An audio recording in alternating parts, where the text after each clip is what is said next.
next topic is the unusual length of the cord. So basically, we are going to discuss a cord that is either too long or too short. Okay? So para malaman natin kung ang cord is too long or too short, we need to discuss first the concept of the umbilical cord length. So let's talk about umbilical cord. Let me just review you again. This is your cord that supplies and carries nutrients and oxygen towards the fetus coming from the placenta and take away carbon dioxide and byproduct of metabolism back to the mother's circulation. If you can still remember your discussion during your first semester, the fetal circulation is different from an adult circulation. In adult circulation, blood vessels is divided into two. We have your pulmonary, we have your arteries and veins. Arteries contains oxygenated blood, while your veins contains unoxygenated blood. In adult, with the exemption of your pulmonary artery and pulmonary vein. Where can you find your pulmonary artery and vein? In the heart. So pulmonary artery breaks the rule. Kasi this is the only artery in the human anatomy that contains unoxygenated blood. While your pulmonary vein is the only vein that contains oxygenated blood. Because generally, artery equals oxygen, vein equals to the oxygenation or carbon dioxide. It's gonna be the other way around pagdating sa ating fetus. Veins contains oxygenated, while your arteries contains deoxygenated. Question: how many cord does an infant or a fetus has? 1. How many blood vessels is within that cord? 3. Yun yung tinatawag nating AVA. 2 arteries, 1 vein. There are conditions kung saan dalawa lang ang kanyang blood vessel. 1 artery and 1 vein. I have a discussion about that to be uploaded.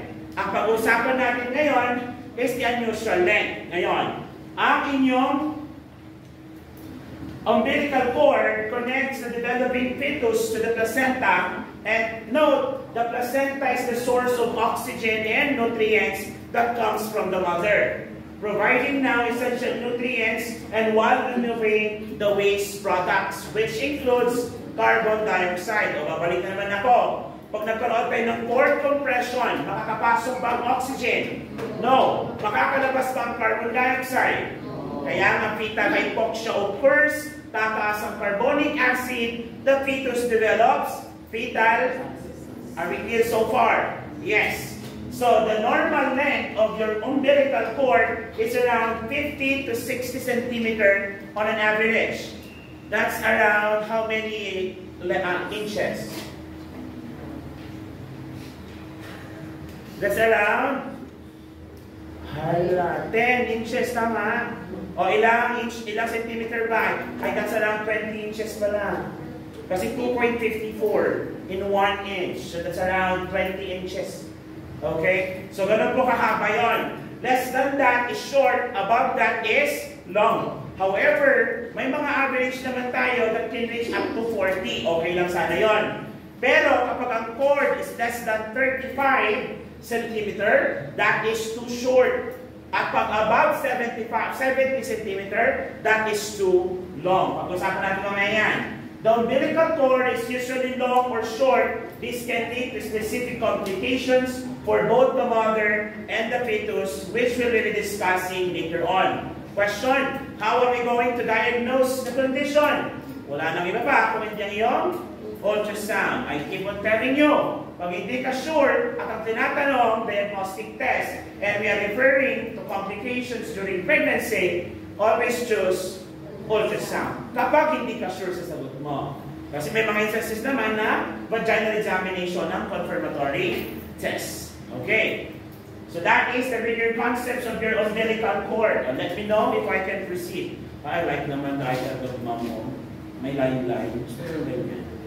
Hindi nga ako mamaya. Mga kaplo. Can I proceed? Okay, continue tayo.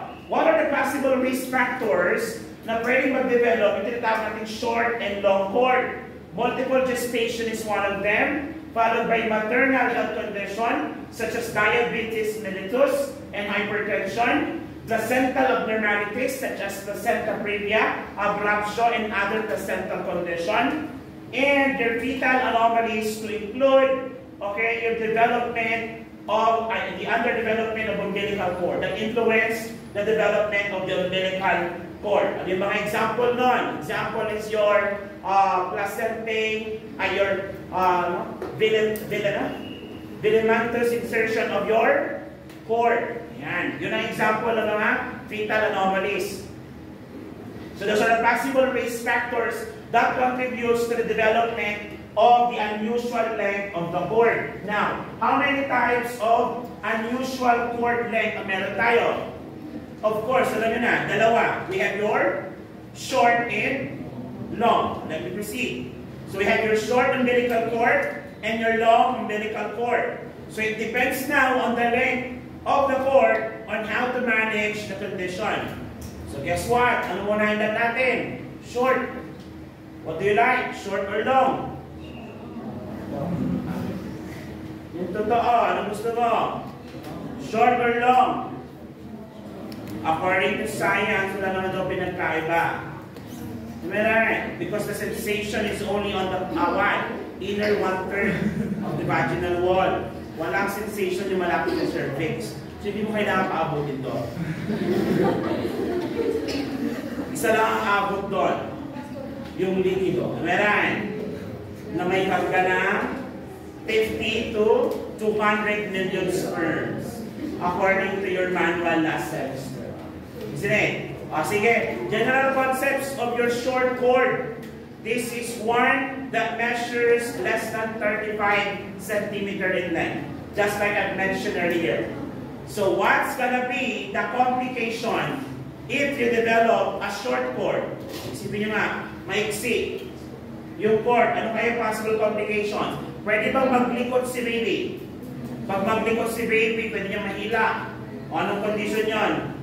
Abruptio placentae. Okay? So yung mga complications natin, pwedeng restricted movement si baby. Kasi nga hindi siya makaikot masyado. Just like I mentioned earlier, placenta abruptio.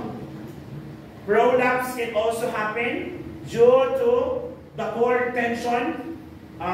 Placenta may not have enough slack, increasing the risk of umbilical cord prolapse, leading to fetal distress. And another one is your restricted fetal growth or your fetal growth restriction known as your FGR. And preterm labor. Preterm labor commonly related to the untimed placental detachment or your abruptio placentae. What is a common manifestation of your abruptio placentae? This is your painful vaginal bleeding. Okay, that happens after 20 weeks age of gestation. Okay, so may video din tayo yan. We expect it to be uploaded tonight until tomorrow. Okay, tapos ko na rin yan. So again, anong pinaka-common dyan? Ito, abruptio placentae. Yan ang pinaka-common dyan.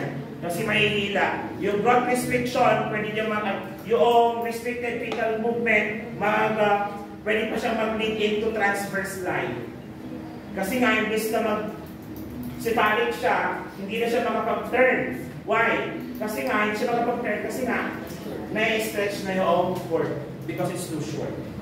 Now, how are we going to manage the condition?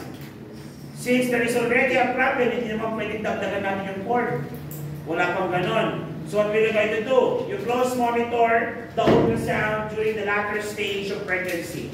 This is to assess the following: the fetal growth, the positioning, the well-being of the fetus, okay? So that if in case that fetal distress occurs, what will you do? Ano gagawin natin? Immediate delivery of the fetus. It's either through induction of labor by oxytocin to still follow your normal spontaneous delivery or cesarean section. If you were to choose, ano pa rin ang mas maganda sa kanila? It's actually normal spontaneous. Unless there is already a clear sign of fetal distress. But if there is no known complication, kahit alam mo na may problema, basta walang fetal distress, still, the choice of delivery is still NSD. Then tayo, unless meron na tayong fetal distress. What is the sign of fetal distress or hypoxia? Tachycardia or bradycardia. More on bradycardia. Then tayo? Yes. Okay, so that is your short, okay, umbilical cord. Let us go now to the long umbilical cord. For the long umbilical cord, general concepts natin, let's go to the size or to the length of the cord. It measures around more than 70 centimeters, as I have mentioned earlier. And this condition, like the short umbilical cord, also possess a possible complication. What is the possible complication of this condition? Okay, number one is your cord enlargement or entanglement, should I say, or prolapse. The entanglement can happen in either body parts of the fetus, but most specifically dangerous sa kanyang liig. And prolapse, you know already what is prolapse, right? Wherein a part of the umbilical cord excluded, okay, or na-expel doon sa vaginal wall, siya ang unang lumabas. The problem with that is yung tinatawag natin cord compression. The cord compression may lead to hypoxia, hypoxia leading into fetal distress, and eventually fetal death. Another one is nuchal cord, from the word itself. Pag narinig yung word na nuchal, liig. Okay, kaya nga sa MS later on, marinig nyo si nuchal rigidity. Pag sinabing nuchal rigidity, rigidity means tumangkon, nanigas, rigid, limad, stiff neck. Nuchal, neck, stiff, rigid, stiff neck, nuchal rigidity. Ano tayo? So, ganun yung mga term natin. Okay? May mga medical term pa yan. We can also refer to that as your torticollis. Torticollis is still nuchal rigidity, wherein that is what? Hardening or stiffening of the neck in the muscle. Ang tawag natin doon, torticollis, which is one of the possible side effect of using antipsychotic drug for a longer period of time. Yeah, discuss that during your pharmacology. Supposed to be. Discuss na ba yan? Next, vasa previa. Have you watched already vasa previa? So vasa previa is a condition wherein the cord lies near the opening of the cervical os or in the lower uterine segment. So pwede pa rin ba siyang maipit? Yes. Okay, pwede siyang maipit. And this is a life-threatening condition. Bakit? Life-threatening siya in a sense na pwede ba siyang ma-rupture? Yes. Pag na-rupture yan, blood vessel na nasa loob, magdurugo si pasyente. Pwede ba mag-lead into shock? Is shock life-threatening? Yes. Pwede mamatay ang pasyente. Are we clear? Kapag may possible vasa previa or placenta previa, allowed ba tayong mag-IE? Okay? Kaya nga, yung type ng placenta previa, meron tayong complete partial. Kapag complete or partial or stage 2 and 3, CS na lang ang mode of delivery niya. Pero kung placenta previa, low-lying or marginal, nasa gilid ng cervical os, pero hindi niya tinatakpan yung cervical os, pwede pa rin siyang i-deliver vaginally. Okay? May lecture na ako niyan, your placenta previa. Okay? So, i-upload ko na lang. And of course, your umbilical cord knots. Umbilical cord knots are higher risk of cord knotting, which can compromise circulation leading to fetal hypoxia. Basically, the effect is same as that of your cord compression. Nabuhol. Possible ba yun? Yes, possible na mabuhol yan. Di ba yung anak ko kapag mag-gymnast, mag-ribo ng gamit nila, ang daling mabuhol. May minus ka pala pag gano'n. Marunong ba kayo mag-gymnast? Naisip ko saan nagmana yung anak ko sa gymnastic. Hindi naman sport yung asawa ko. Ako medyo sporty, pero hindi ko isip na nag-gymnastic ako. Pero bigla ako naisip, mahilig para ako maglaro sa bukid. Tapos sa bukid may dayami. Pag Ilocano ka, yung tawag namin doon, amunti ang vertical. Yung mga gano'n. Vertical is bakit? Marunong ako noon, okay mo na. I can even bend, but you don't ask me to do it now. Aside that I can no longer do it, it looks disgusting, you know? Lalabas yung protruding abdomen ko. Okay? So that is the general concept. Now, let's go to the management of the condition. Okay? Close monitoring pa rin tayo. Fetal heart rate and monitoring is essential to detect signs of fetal distress due to cord compression or prolapse. Another one, prepare for possible cesarean section, especially kapag may cord prolapse na. Okay?